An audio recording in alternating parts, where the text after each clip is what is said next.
बात हो रही पाकिस्तान सुपर लीग सीजन 10 की, जिसमें लाहौर कलंदर वर्सेस मुल्तान सुल्तान, और मुल्तान के पास तकरीबन ये आखिरी चांस था। अगर वैसे देखा जाए 6 मैचेस खेल चुके हैं इस वक्त, और जिसमें से 5 आ रहे हैं, एक मैच जीतकर 2 पॉइंट्स के साथ जो मुल्तान की टीम है वो इस वक्त टेबल पर सबसे एंड पर। अगर ये टेबल की बात कर लीजिए तो टॉप पर इस्लामाबाद यूनाइटेड 5 मैचेस खेले, 5 जीते हैं, और नेट रन रेट उनका 2.3 है, और पॉइंट्स उनके 10 हैं। लाहौर कलंदर दूसरे नंबर पर है, 6 मैचेस 3 जीता 3 हारा, 6 पॉइंट्स के साथ दूसरे। कराची किंग्स भी 6 खेला, 3 जीता 3 हारा, लेकिन नेट रन रेट -0.2 है, जिसकी वजह से वो तीसरे नंबर पर है। पेशावर ज़ल्मी जिनका आज मैच है, वो 5 मैचेस खेले, 2 जीते हैं, 3 मैचेस हारे हैं, और वो 4 पॉइंट्स के साथ इस वक्त चौथे नंबर पर है। कोयटा 4 खेला है, 2 जीता है, 2 हारा है, इनके चांसेस भी ब्राइट है। तो आज का जो ये मुकाबला है ये डिसाइड करेगा कि चौथी प्लेस पर कौन, या तो पेशावर सस्टेन कर जाएगा चौथी प्लेस पे ही, मे बी ऊपर भी चला जाएगा। अगर अच्छे मार्जिन से जीत गया तो ऊपर भी जा सकता है, लेकिन कोयटा के लिए मैच जीतना जरूरी है। अगर कोयटा यहां से ये मैच हारता है तो कोयटा को फिर आगे आने वाले 5 मैचेस में खासी मेहनत करनी पड़ेगी। और कोयटा ने जिस तरह का लास्ट मैच खेला है, लगता है कि अब उनको भी अपना प्लेइंग 11 समझ आ गई कि हमने किस तरह से, और साउथ को कप्तानी का पता चल गया किस तरह से कप्तानी करनी है।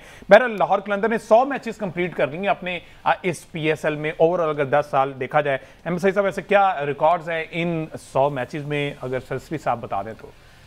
जी, लाहौर कलंदर्स की टीम जो है उन्होंने कल अपना 100th मैच खेला है PSL में, जिनमें से अब तक वो 43 मैचेस में कामयाबी हासिल की है। 54 मैचेस में उन्हें शिकस्त का सामना करना पड़ा है। तकरीबन 44% मैचेस जो है वो उनकी विनिंग परसेंटेज है। लाहौर कलंदर्स वाहिद फ्रेंचाइज है जिन्होंने 2 कंसेक्यूटिव टाइटल जीते हैं। टाइटल को डिफेंड करने वाली अब तक की वो वाहिद टीम है।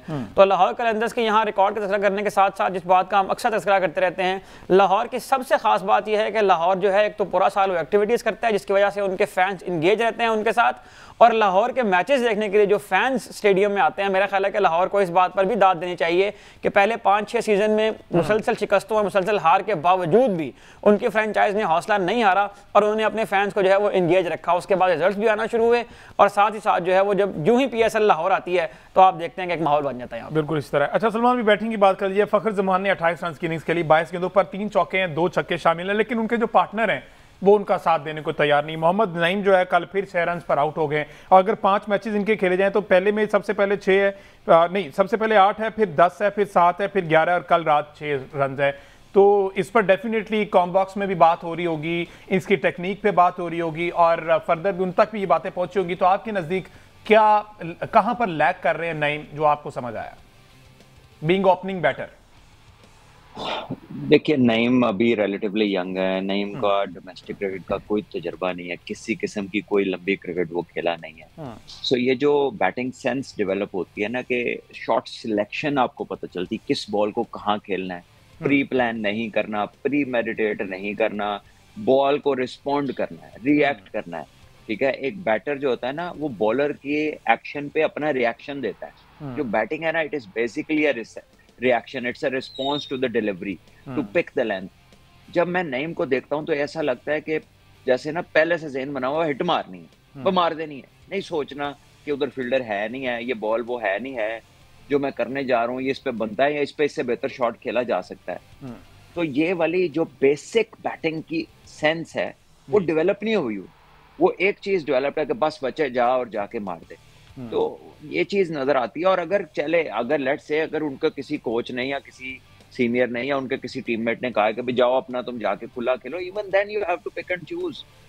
ये ना पाकिस्तान में बैटिंग की जो कमर थोड़ी है ना, ये ये जो कह ले कि ये जो स्कूल ऑफ थॉट अंदर आया ना कि बस जाओ और मारना शुरू कर दो और अग्रेसिव खेलो और फियरलेस खेलो, ये बातें जो है ना, ये बड़े कैची वर्ड्स हैं, बज वर्ड्स कहा जाता है इन्हें। लेकिन इसको there is a method to madness. इन चीजों का प्रोसेस है। जब किसी टॉप नॉच प्लेयर को आप जाके कहते हैं ना कि जाके इस तरह करो, तो उसकी वैल्यूएशन और शॉट सिलेक्शन जो है वो बड़ी रिफाइंड होती है। He can work out a way, ठीक है। लेकिन जब आप एक यंगस्टर को इस तरह करते हैं ना, तो आप तो उसको एक कह ले कुएं में धकेल देते हैं। ये मैं खाली नईम की बात नहीं कर रहा, पाकिस्तान के बहुत सारे यंगस्टर्स आपको ऐसे नजर आएंगे, इवन इन नेशनल टीम, कि आप उसे पूछेंगे पुत्र बॉल देखे अभी सी की खेड़े हैं, ये तूने किया है, ये क्यों किया है। तो लेकिन मसला ये है कि उनसे जो बातचीत करने वाले लोग हैं, जो उनको समझाने वाले लोग हैं, या जो उनको सिखाने वाले लोग हैं, मतलब बाय एंड लार्ज जो वो लोग हैं जो चाह रहे हैं उनसे कि ये अंदर जाएं और बस हशर नशर कर दें, बॉल के 4 टुकड़े कर दें, पहले अपना तो बताएं ये उन्हें बताने वाले लोग कि उन्होंने कितने गेंदों के 4 टुकड़े किए, वो कौन सी क्रिकेट से खेल के वो बड़े हुए, क्या उनका प्रोसेस था, किस तरह वो वहां तक पहुंचे, कौन सी क्रिकेट उन्होंने इब्तदाई दौर में खेली, और जब वो अपनी फाउंडेशन को सेट कर रहे थे, जब अपनी बेस बना रहे थे, अपनी बुनियादें बना रहे थे, तो तब उनकी बेसिक टीचिंग क्या थी और वो कैसे पहुंचे वहां तक, वो अपना रास्ता तो उन्हें बता ही नहीं रहे हैं। और मॉडर्न क्रिकेट में जो सबसे बड़ा एलिमेंट ऐड हुआ है, एथलेटिसिज्म ऐड हुआ है, उसके अंदर फिटनेस ऐड हुई है। फिटनेस की तरफ वो वाला रुझान ही नहीं है, फिटनेस की वो वाली कह ले के वो मंतकों तक पहुंचे ही नहीं है, क्योंकि वो बताने वालों ने ये काम खुद नहीं किया था, इस बारे में वो बात नहीं करते, और जो काम उन्होंने आखिर में किया था वो काम वो पहला चाह रहे हैं इन बच्चों से, लेकिन वो जो बिल्डिंग के टॉप पे बच्चा देखना चाह रहे हैं उसकी बुनियाद ही नहीं रख रहे।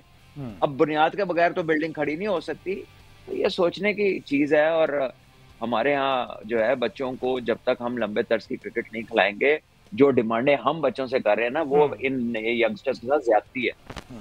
जी अहमद, व्हाट्सएप जरा इस पर भी प्लीज कमेंट कर दीजिएगा। डेरिल मिचेल की अगर हम इनिंग देखें कल, तो उन्होंने 4 चौके 4 छक्के 8 बाउंड्रियां उन्होंने लगाई हैं, और 8 में से 7 दफा ऐसा हुआ है कि उन्हें बाउंड्री लगाने के बाद फौरन सिंगल ली है। तो यहां पर ये होता है कि एक छक्का मार लिया तो फिर हम अक्सर देखते हैं कि दूसरा छक्का मारने की कोशिश में भी बैट्समैन जो है वो आउट होता है। मोहम्मद हारिस के बारे में अक्सर हम ये बात करते हैं। तो ये कितना इंपॉर्टेंट होता है कि छक्का मारने के बाद जो अपने एंड चेंज करना है। और इवेंचुअली डेल मिचेल का स्ट्राइक रेट भी जो है वो 168 पे आके फिनिश हुआ है, 38 गेंदों में 64 रन उन्होंने खेले हैं। तो ये जो इनिंग्स उन्होंने कंस्ट्रक्ट की है डेल मिचेल ने, इस पर भी प्लीज थोड़ा कमेंट कर दे। 100 फर्स्ट क्लास का मैच था जब मेरे ख्याल वो आए हैं, 100 के करीब उनका मैच था, ठीक है। और फर्स्ट क्लास क्रिकेट के अंदर उनके 6,500 रन है, तकरीबन 40 की एवरेज है, ठीक है, और 15 सेंचुरी है। अब मुझे बताएं कि ये बंदा तीनों फॉर्मेट न्यूजीलैंड के लिए खेल रहा है, लगातार खेल रहा है, इंटरनेशनल 31 टेस्ट मैच खेल चुका है, 52 ओडीआईस खेल चुका है, T20 लीगें खेल रहा है, ये सारे फॉर्मेट्स का प्लेयर है, क्योंकि उसको बॉल रोकने वाला, मारने वाला, सिंगल लेने वाला, उसको इन बॉलों में फर्क पता है, उसकी शॉट सिलेक्शन उसको पता है। हमारे लड़के आप देखें यंगस्टर 2 बाउंड्री मारते हैं, तीसरे बॉल पे आउट हो जाते हैं, तीसरी मारने जाते हैं, बिल्कुल ऐसे। वो जब बाउंड्री मारता है वो अगले बॉल पे सिंगल करता है। तो ये मैच्योरिटी है ना, ये अंडरस्टैंडिंग है, और ये वाली अंडरस्टैंडिंग मैं आपको क्या बताऊं, ये बात फिर कभी करेंगे, अभी तो PSL चल रही है। अंडरस्टैंडिंग हमारी डिफरेंट है, गुमराह कर दिया बच्चों को, बिल्कुल धकेल दिया उन्हें अंधेरे में, इस तरह की बातें उनसे की हैं।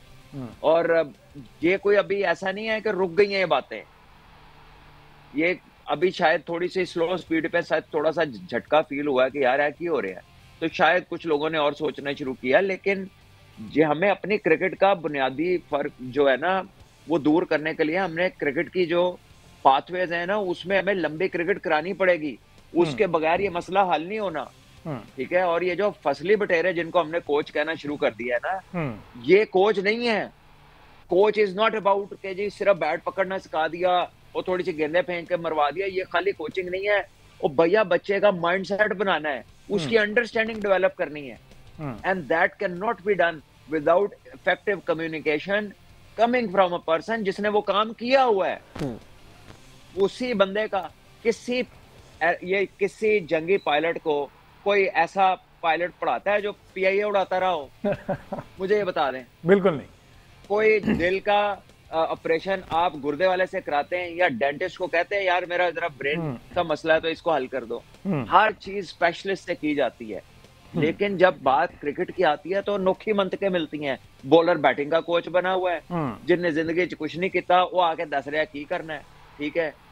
हर बंदा अपनी जगह से हिला हुआ है, हर बंदा वो सिखाने की कोशिश कर रहा है जो उसका अपना कह ले कि जो उसने अपने काम नहीं किए हुए, और जब किए भी हुए तो उस लेवल तक नहीं किए हुए। ठीक है, आप गाइड कर सकते हैं, लेकिन इफेक्टिव कम्युनिकेशन जो है, ठीक है, जो कि माइंड को सेट करती है, माइंड को स्ट्रॉन्ग करती है और आपके विजन को एनहांस करती है, वो चीजें नहीं आती वहां से जहां से हम लेने की कोशिश कर। अच्छा, ये साथ थोड़ी सी अब उसकी बॉलिंग की भी बात की जाए, क्योंकि अभी 19वें ओवर में कंप्लीट हो गया। सलमा भी हसनैन ने डोमेस्टिक में बड़ी अच्छी बॉलिंग की है, नेशनल कप में बड़ी अच्छी बॉलिंग की है, एक उन्होंने हाइप बनाए रखी है। उन्होंने बताया कि जनाब मैं मेहनत करके एक पूरे उसमें से गुजर कर अब आ रहा हूँ, लेकिन इस सीजन में हसनैन जो उस तरह की अपनी धाक नहीं बिठा पाए, कंडीशंस वही थी, ग्राउंड्स वही थे, फर्क क्या आया है? देखिए, हसनैन में भी फर्क वही है कि लंबी क्रिकेट वो खेलते नहीं है, और वो भी एक आध मैच अच्छी बॉलिंग करते हैं, एक आध मैच उनका रिदम नहीं आता, कभी उनका रनअप में आप देखें उसमें गैलपिंग नजर आती है, उसकी जो रिदमिक स्टेपिंग है वो नहीं नजर आती। आपको आकिफ की स्टेपिंग में रिदम नहीं नजर आता। हाँ जी। आकिफ भी आखिरी जब 4-5 वो कदम लेता तो लगता है लॉन्ग जंप के लिए तैयार हो रहा है वो। Imagine spending years in the presence of national coaches and then this is what comes out कि आपके रनअप की स्टेपिंग ही आगे जाके जो है वो गैलपिंग बन जाती है और आपकी गैदर पोजीशन में वो जो जंप लेता है वो बिल्कुल लॉन्ग जंप वाली है। और जब तक वो खुद बहुत तगड़ा नहीं होगा he will not give his maximum output। उसकी जो मैक्सिमम गैदर पोजीशन पे पावर गैदर होनी चाहिए वो नहीं होती, वो पहले गैलप करने शुरू कर देता है। तो ना जाने किसने काम किया, कब से वो बच्चा उधर है, सालों से वो है सिस्टम के अंदर, कितनी वो डोमेस्टिक टीमों के साथ रहा है, बिल्कुल हर जगह सो कॉल्ड क्वालिफाइड लोग लगे हुए हैं, तो ठीक क्यों नहीं होती चीजें?